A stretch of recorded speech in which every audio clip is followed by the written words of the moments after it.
Come in. Welcome. I'm E.G. Marshall. Welcome to the vivid world of your own imagination, to the miracle of your own mind's eye. We have, all of us, found ourselves at times in one predicament or another and wondered how in the world we got there. Our mystery drama, Hurricane, was written especially for the Mystery Theater by George Lowther, and stars Joseph Julian and Evie Juster.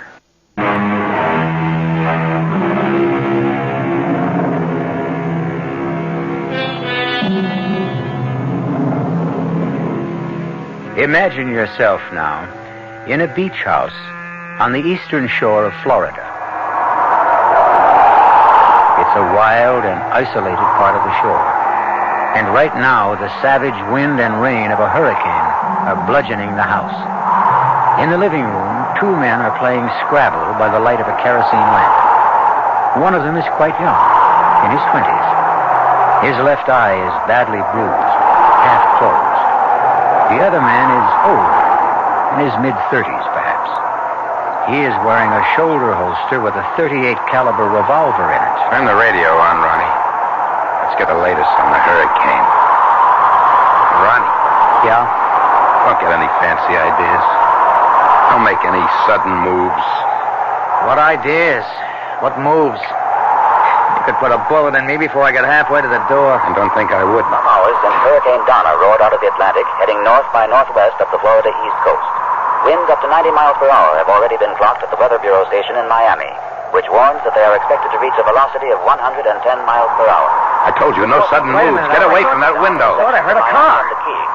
I did. Parts of the overland highway have been... Joe, there's a car in the drive. Two people, a man and a woman, getting out. They're coming in. Damn. Shore of the Keys have been Shut that thing off. Now let me handle this. Don't give me any trouble, understand? Whatever you say, Joe.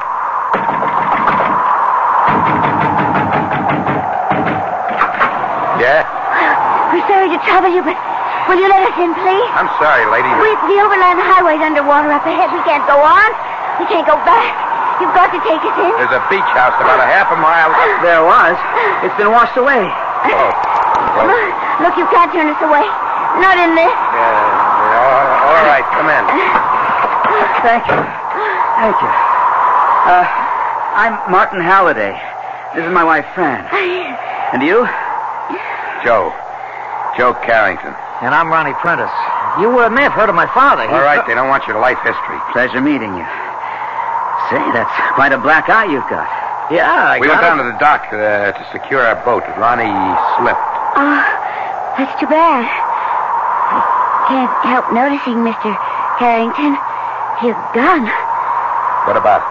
Well, a little unusual, isn't it? I mean, wearing a shoulder holster and a gun in a house. Makes me feel as if I'd walked into a Humphrey Bogart movie. Maybe you have. Oh? What do you mean, Mr. Prentice? He didn't mean anything. Making a joke is all. Where are you from, you two? Siesta Key. Yes, we have a little beach house there. Shack, really. A kind of get-away from it all place. Get away from all what? We're school teachers, Jacksonville. Fran teaches English, and I'm what you call a student counselor. Oh, you, give advice to kids? Well, they're not exactly kids, not at 17 and 18. High school, yes. But at that age, adolescents have lots of problems, believe me. And you straighten them out. Well, let's say I try. My husband has a degree in clinical psychology. Oh, very interesting. I'll be back in a moment. Where are you going? Well, to heat up the coffee, Joe. They look like they could use something. No, what they need is a drink. Forget the coffee. Well, I don't need a drink. I'd rather have the coffee, thank you. Yeah, me too. Well, I'll get it. No, wait. Excuse me, I'll give him a hand in the kitchen. Martin, there's something funny going on here. Yeah, I noticed the way Carrington, the one with the gun, kept watching the younger one like, well, a cat watching a mouse. I noticed that too, but what I mean, the younger one, Ronnie, he seemed to be trying to warn me about something. What do you mean, warn you? I don't know. I could be wrong, but there was something, seemed to me, something in his eyes. As if he were trying to warn me with his eyes. And speaking of eyes, I don't think he got that shiner in a fall. Neither do I.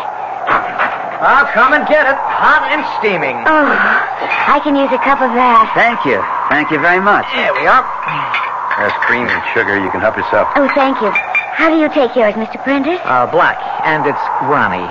Oh, well, Fran then. Okay. There you are. Mr. Carrington? None for me. You play Scrabble, Fran? Love it. Well, how about a game with me? Of course. You know, come to think of it, maybe I'm biting off more than I can chew, taking on an English teacher. What do you want, a handicap? This is a nice place you've got here, Mr. Carrington. I've been admiring some of the paintings on the walls. Who's the artist? Friend of mine. And distinctive technique. Yeah, he's got talent. And problems. You think so? Oh, no offense. No offense. I'm interested. What makes you think he's got problems? Well, there's something curious about the way... Yeah? It's hard to put into words. See, here in this landscape, that distant farmhouse is only partially finished. And here again, these trees are only half painted in. As if, well, there's something wrong. As if the artist, for some reason, went just so far and no further. As if something stopped him. You shrinks are all alike. You beg pardon? Your wife said you were a psychologist. So? So right away you got to read something into this painting. Like the artist has problems because he didn't finish painting this or painting that. Maybe he ran out of paint. Did he? What? He's a friend of yours, you said. You know him. Did he run out of paint? Or does he just not finish what he starts? Hey, now take it easy, Joe. Why pull a gun on us? I just accidentally upset the Scrabble game, that's all. Oh, I thought you were going to shoot me. You're pretty edgy, Carrington. Sorry. You're practically a nervous Fran. wreck.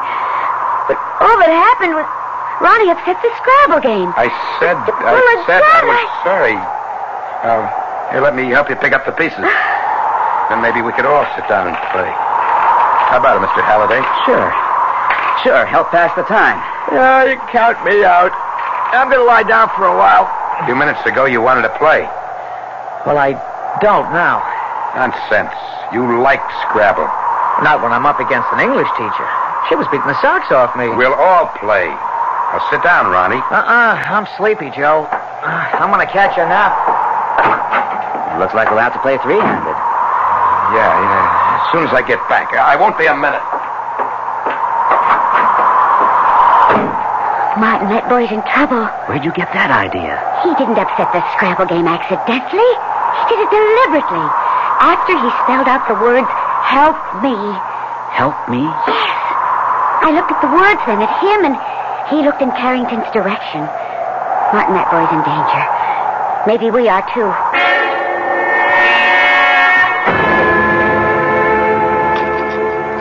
Joe, no, please, don't handcuff me to the bed. You're up to something out there, Ronnie. I'm not taking any chances. I swear I wasn't up to anything at all. You think I haven't noticed the looks between you and her? You think I haven't seen you trying to tell her something with your eyes? And why did you upset that Scrabble game? It was an accident. Yeah, some accident. And all of a sudden you're sleepy and you want to take a nap. Do you think you're kidding? Next thing I know, you'd be out that window trying to escape. With a hurricane raging out there, how far do you think I'd get? I don't think, I know. You're not getting beyond this bed. Not with these handcuffs on, you're not.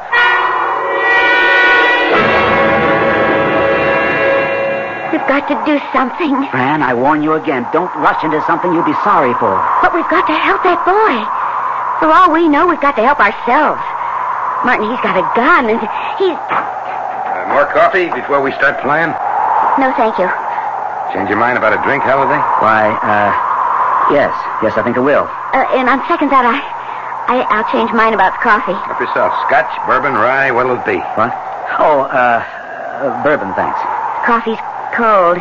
Mind if I heat it up, Mr. Carrington? Oh, of course not. There's a gas stove in the kitchen. Lucky we don't cook with electricity. It all went off hours ago. Kitchen's through that door. I'll just be a few minutes.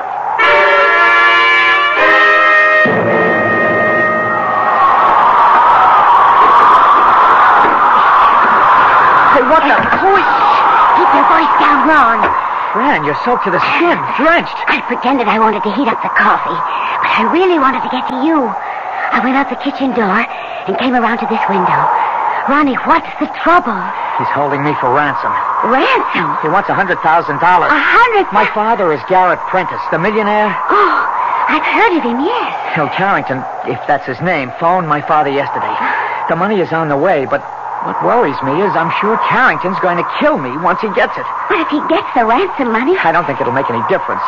He knows I can identify him, so he hasn't much choice. He has to kill me.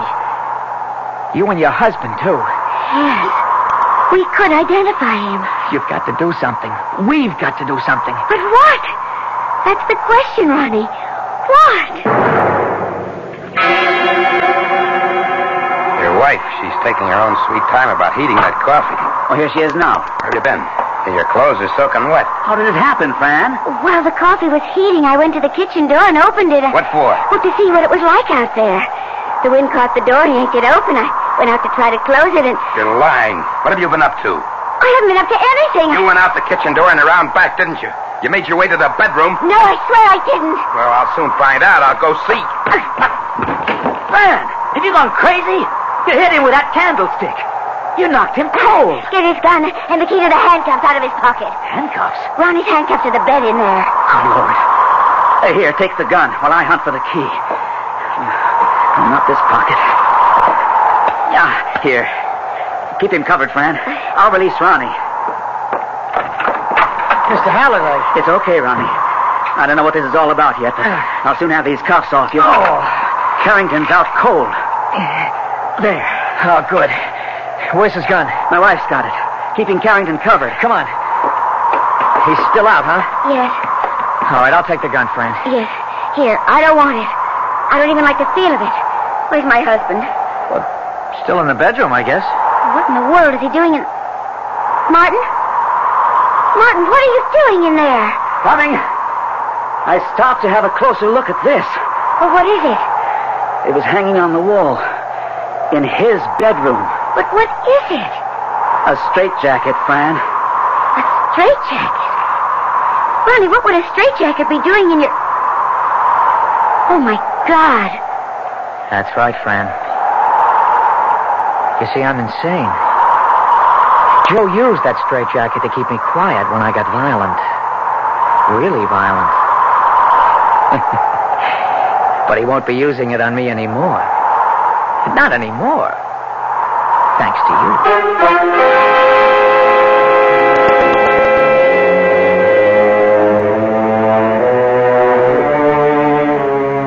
As I said, we sometimes find ourselves in predicaments and wonder how we got there. Well, Fran and Martin Halliday needn't wonder how they got into theirs. They know.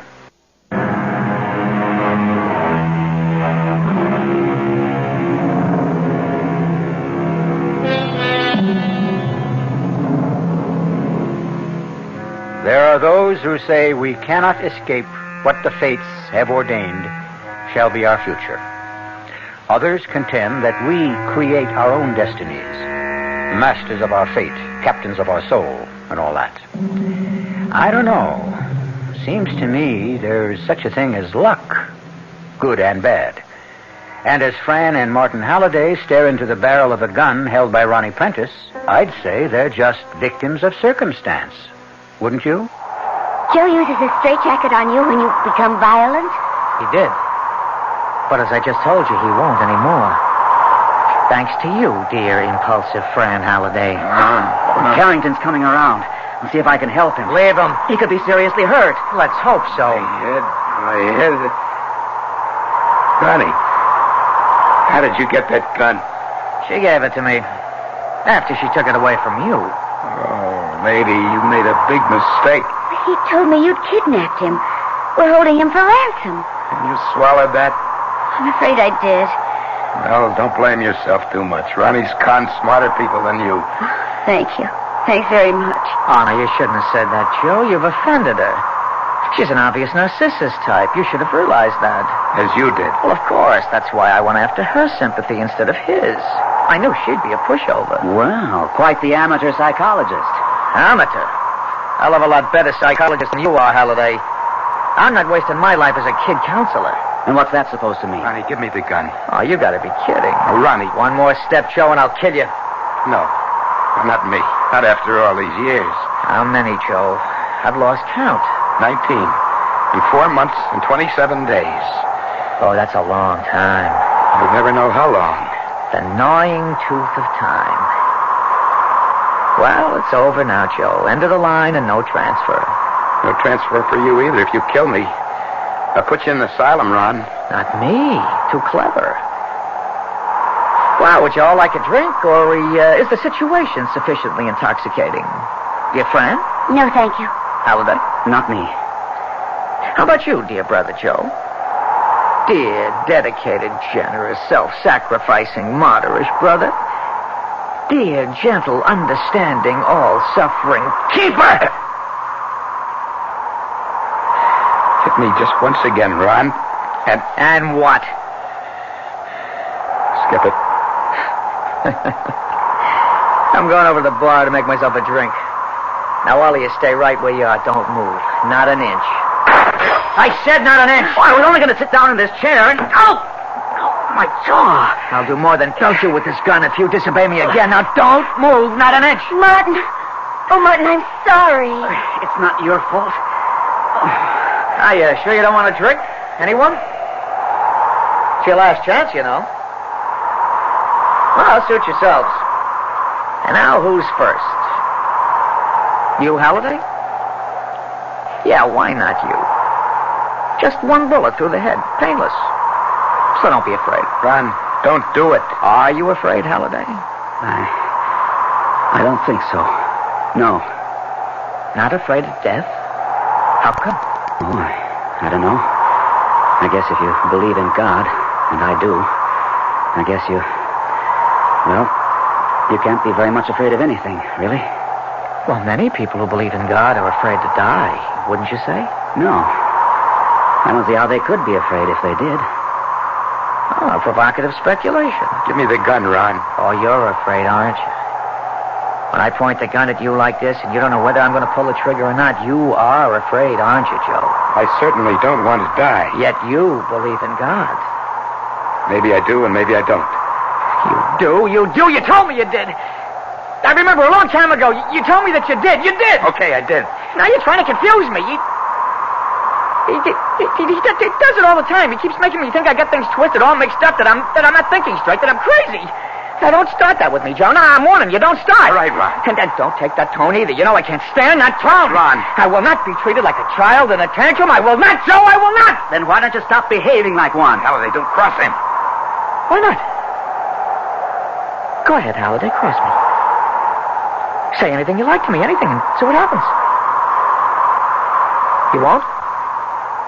Well, then how about you, Fran? You say something. You cross me. Oh, won't you please let us go? Please. We have nothing to do with all of this. We just happened to come in here out of the... Save it. You can't reason with a homicidal maniac. He really is? Yes, Mrs. Halliday, he really is. Liar! Liar! Oh, and clever.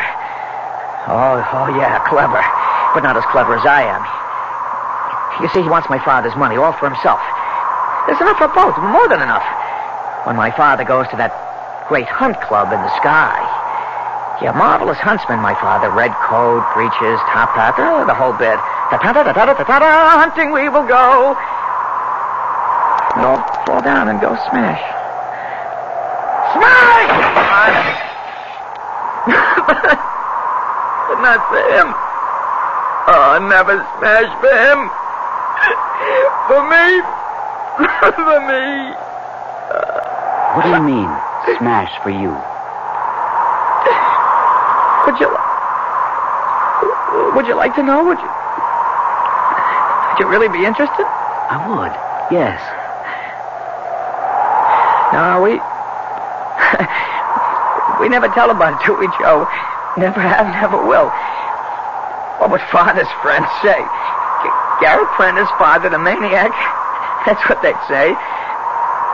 Garrett Prentice would shrivel up with shame. Who exactly is Garrett Prentice? Who is... Well, Joe, here's a man who never heard of father, a wonderment, a rara avis. My dear man, where have you been? Everyone has heard of father. I'm afraid I'm not in that category. Oh, then let me tell you about him, all about him, and about Joe and me. No, don't, please. No, it's the last stop, Joe. Final destination. Why not open the luggage? You won't be taking it with you. You see, Joe's mama married my dear papa after his papa died. Now, in, as you might say, the ordinary course of biological eventuality, I appeared on the scene. And alas, poor Joe's mama left it. Joe hated me for killing his mama. No, Ron, I never... You did. You did. If you didn't, why did you hit me and knock me down and make me hurt my head? I didn't mean to. You were 2 years old, almost 2. And you always wanted whatever I had, a toy, a game, whatever. That day, well, I wouldn't give up what you wanted, and I pushed you away. You knocked me down. You knocked me down, and you hurt my head, Joe. I did injure him. I am responsible. When I pushed him and he fell. Knocked down? All right, Ron. When I knocked him down, he struck his head on the metal corner of a bed. He was unconscious for more than an hour. And when Go on. When the doctor brought him around, he seemed all right, except for headaches that bothered him from time to time, but otherwise all right. Then when he was about 4, he tried to kill his governess. At 4? Yeah. He wanted her to give him something. I don't remember what, and she wouldn't. And he flew into a rage. He bit, he clawed, he kicked her. Small as he was, she was no match for him. And he'd have killed her if other servants hadn't come in time and dragged him off. Then, a year or so later, he attacked a playmate. Boy his age, and he would have killed him. There hadn't been other boys who pulled him away. Good heavens. From then on, he couldn't be sent to school. He had to be tutored at home. He'd fly into these sudden, unexpected rages, attack his tutors. He nearly murdered one with a pair of scissors. The psychiatrist who examined him, did they have He's him? never been to a psychiatrist. Well, you can't mean that. It's true. But it's senseless. Garrett Prentice, senseless?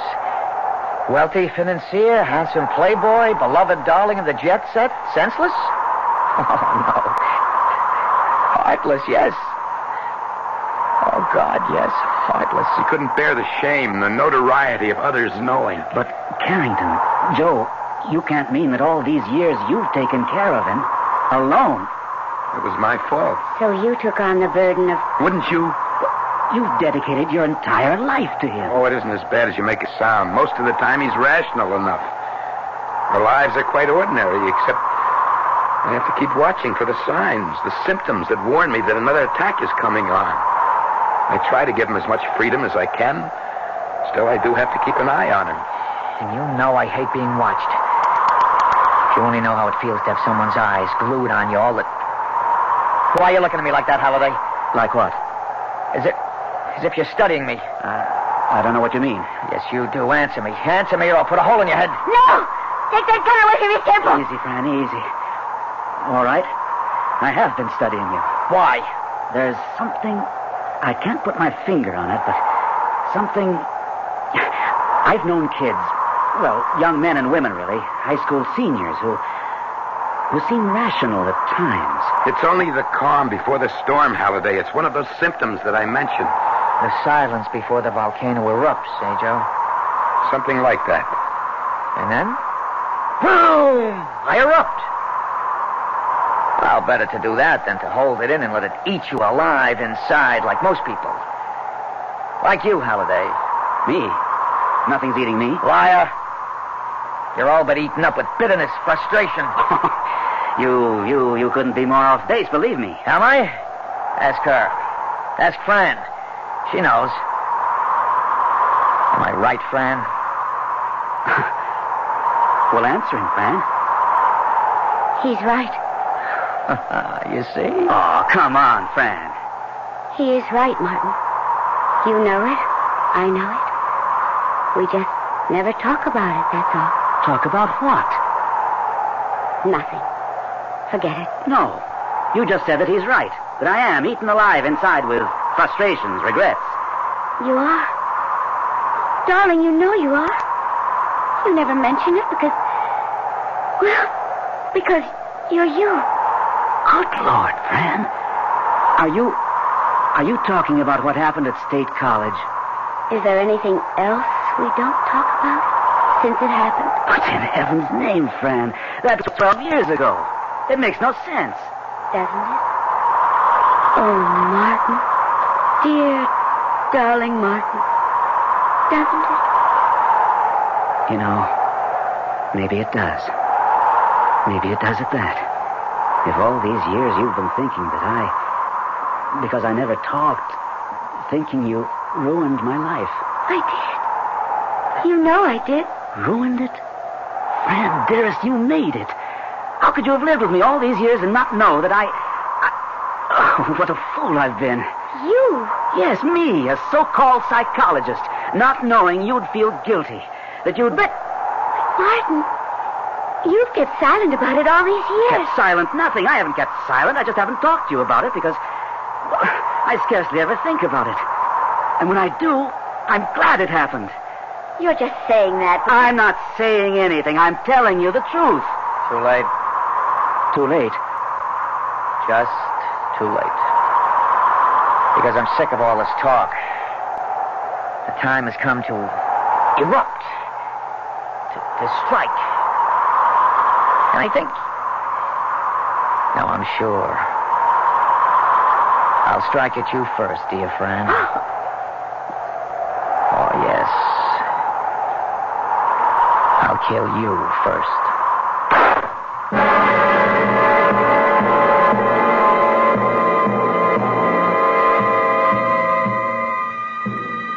Surely a twist of fate, an ironic twist, when in the very instant Martin Halliday discovers that, all unknowingly, he and his wife have misunderstood each other over the years, the homicidal maniac Ron Prentice kills Fran Halliday.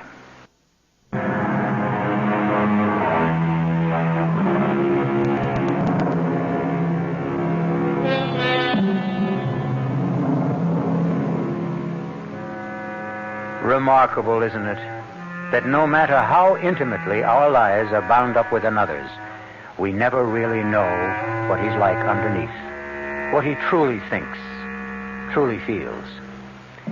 It's almost inconceivable that Fran Halliday would believe that her husband Martin has been eaten up with bitterness and frustration over something she did 12 years ago, when actually the reverse is true. But no matter now, it seems, because Ron Prentice has just fired point blank at Fran. Fran! Fran! I'm all right, I think. He missed. Yeah, lucky you, Fran. You jerked your head at just the right moment, or you'd be dead with a bullet between your eyes right now. Fool, you crazy fool. Yeah, my dear brother. You won't think so when I finally decide to kill you, too. You kill any one of us, it'll be the end for you, Ron. Oh, no, not an end. A beginning. I'll put you away, behind bars, in an asylum for the criminally insane. You could never bear that, Ron. I've borne it for nearly 20 years. 19 years, 4 months, 27 days, as you said. What are you talking about? You've lived an almost normal life. I've seen to that. Yeah, never a day out of your sight. The feel of your eyes always on me, waking, sleeping. You were always there. Never alone, never. Handcuffed, straitjacketed, chained to you, chained. Think I have never wanted to be alone? To live my life? To fall in love, marry, have kids? Even to go for a walk by myself? You think it's been any easier for me? Chained to you? You made the chain, not me. You. Well, now I'm going to break it, Joe. Once and for all. Break. No, don't shoot. Ron, please, I beg you, don't. Hey, look. No! It's shaking! George, we're right going. The walls are moving. I'm flying. Going. Good Lord. I thought we were finished. You are. What? The house can't last. They said on the radio these winds would at 110, 120 miles an hour, and that's what they're starting to do. And we damn well better ought to get out of here. Where can we go? The beach. There are caves down there. We can make it. No, dear brother, not you. Me. What do you mean, you? Fran, go into the bedroom and get those handcuffs my brother used on me. What are you up to? You'll find a second set in the top bureau drawer. Joe always kept a spare. Bring the straitjacket, too. I don't... Do as I tell you. And don't get any fancy ideas, or it'll be the end of these two. Do as he says, Mrs. Halliday. All right. What rotten scheme have you dreamed up now, Ron? Well, not me. The hurricane. The hurricane dreamed it up. What the hell are you talking about? That. Just that. Those winds are getting worse. The house can't last. It'll be ripped apart. Torn asunder, smashed to kindling. You, all three of you, will be smashed to kindling. Human kindling with it. Here's impulsive Fran with the handcuffs and the straitjacket. You, Halliday, put that straitjacket on Brother Joe. Ronnie, you can't do this. I'm not. You are. Get that jacket on him. Now! He means what he says, Halliday. He'll kill you if you don't obey him. Come on now. Get this jacket on me. Halliday! If I could only be sure Of what, Martin? Sure of what? that he won't, that he can't shoot to kill. Try me, Halliday. I'm going to count 5. If you haven't got that straitjacket on Joe, I'll put a bullet through your head. And he can do it. He's a crack shot. Then how come he missed Fran? I missed because... Don't give me that. Fran couldn't have jerked her head fast enough to avoid the bullet. You missed. Deliberately missed. Why? Halliday, you're pushing your luck. Maybe. I'm not saying I couldn't be wrong. No one ever really knows what's in another man's head. But if I'm right... Martin! Give me the gun, Ron. I warn you, put that straitjacket on Joe or I'll kill you here and now. I don't think so. If you were going to shoot us, you'd have done it instead of talking about it. Halliday. I've been sizing you up, Ron. The way I size up high school kids sent to me when they're in trouble. They do a lot of talking, too. A lot of bluster, a lot of bluff. Half the time not knowing it is nothing but bluff because nobody's called them on it. Well, I'm calling you. Here and now. Calling you, Ron. One more step. Halliday, in heaven's name, you're not dealing with a high school kid. You're dealing with a maniac. That's the chance I'm taking, Joe. That your brother is no more insane than I am. Well, you are insane if you think he isn't. I've been with him night and day all his life. I tell you, he's mad. I don't believe it. He believes it. Oh, yes, he believes it, all right. Right now, this minute, he believes he'll shoot to kill me. But I'm gambling that when the chips are down, he'll throw in his hand. Oh, you seem very sure of yourself, Halliday. I'm anything but sure, Ron. But what have I got to lose? If I don't take that gun from you, we'll all die when the hurricane destroys the house. And even if you do shoot to kill, and do kill me, it'll give Joe a chance to get that gun away from you. Joe? Yeah? Get ready. If he shoots me, you'll have a split second to jump him. Okay? Okay. Martin! Take it easy, Fran. All right, Ron. One more step and you're dead. Not if I'm right about you, Ronnie. I'm willing to take a calculated risk based on what I've learned about you in the past hour. Learned? About me? You nearly killed your governess, Joe said, when you were a child. But didn't. I was stopped before I could. Were you? Or could you have killed her before anyone came to save her, but held off until they came? What about the playmate you tried to murder? Somehow you didn't succeed there either. Or the tutor you nearly killed with the scissors. Or my wife, Fran. Those pictures on the walls. You painted them, didn't you? What of it? None of them. Not one is finished. That's what of it. Why? Because you don't finish anything you start. You want to know the truth as I see it, Ronnie? I don't give a damn what... As I see it, when you were a child and Joe knocked you down, yes, you were knocked unconscious. But when you came to, you felt a warmth, a security you'd never felt before. Because for the first time in your life, you were the center of attention. Especially your father's attention. You felt it, loved it, wanted more of it. Why don't you shoot? You... As time went on and you got no more attention, you missed it, yearned for it. Then one day, as I see it, when your governess refused to give you something you wanted, you flew at her in a childish tantrum. A tantrum, Ronnie, that's all it was. But again, you got attention. And again, you found it pleasurable and wanted more. And had found a way to get more. Am I right? You can't be. Ron, if I'm right, for nearly 20 years, you've been playing at being insane without knowing you were playing. You've told yourself a lie, the same lie so often, you came to believe it. But the fact is, you're not insane at all. Ron, for the last time, give me that gun. All right, then. I'll take it from you. Ow! Martin! Oh! You killed him! I knew he would. I was right. Your husband was wrong. We won't need the straitjacket now. All right, Joe, handcuff her to the water pipe. Move! Let's run. Yes. All right, now handcuff yourself to her. Run. They'll come after you. They'll put you away. Do as I say. All right. All right. And now, goodbye, Joe. In a little while, the house will be gone, and you with it. I'll be free of you. Free of you. At last. At last. Martin.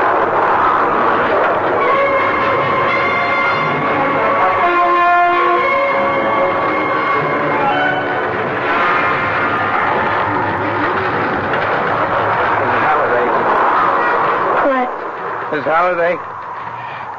What? The hurricane's getting worse. We can't last long. I just want to say, I'm sorry you got caught up in all this. It was my fault. No. If I hadn't released your brother, Martin! That was Martin! He just moved! He isn't dead. Oh, dear Lord, how can he be alive? His head! The blood! We didn't get a chance to look at him close up. That bullet could have only creased his skull. Oh, thank God, thank God! Oh, Martin. Here, look over here. Huh? We're handcuffed together. Here. What? Fran. Oh, Fran. Joe. What happened? Ron shot you. Oh, yeah, my head. He went to the caves on the beach. He left us handcuffed to this pipe. Oh, gotta get out of here. There's no way, Halliday. We're handcuffed to this water pipe. He got the keys? Yes. Not if I was right. What about Ron? You were wrong. He shot you, didn't he? Didn't kill me. He could have. Crack shot, you said. But he didn't. And that means... what, Martin? It means what? He'll be back to save us. Oh, you're nuts. He can't go through with it. He never has before. He won't now. He'll be back. Question is, will he come in time? There isn't much. Oh, this could be it. We can't last much longer. I can move. Get to you. Hold you in my arms. Once more. You are in my arms, darling. In my heart. Where you've always been. It's going. The house is going. Joe! Run!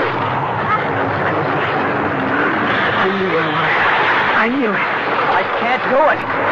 I can't let you die. You got me. Get these handcuffs off. Yes. Okay. There. Now you, Fran. Quick, Ron. Quick, the roof. Oh, there goes the roof. Okay. Yeah. The road. The road. Hurry.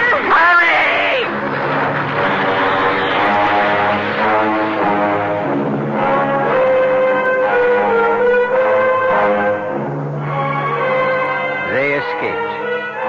All four. Hanging on to each other, dragging Martin, who couldn't stand, they fought their way to the caves on the beach, even as the house exploded into flying wreckage. Our cast included Joe Julian, Evie Juster, Jack Grimes, and Gordon Gould. The entire production was under the direction of Himan Brown. P.G. Marshall inviting you to return to our Mystery Theater for another adventure in the macabre. Until next time, pleasant dreams.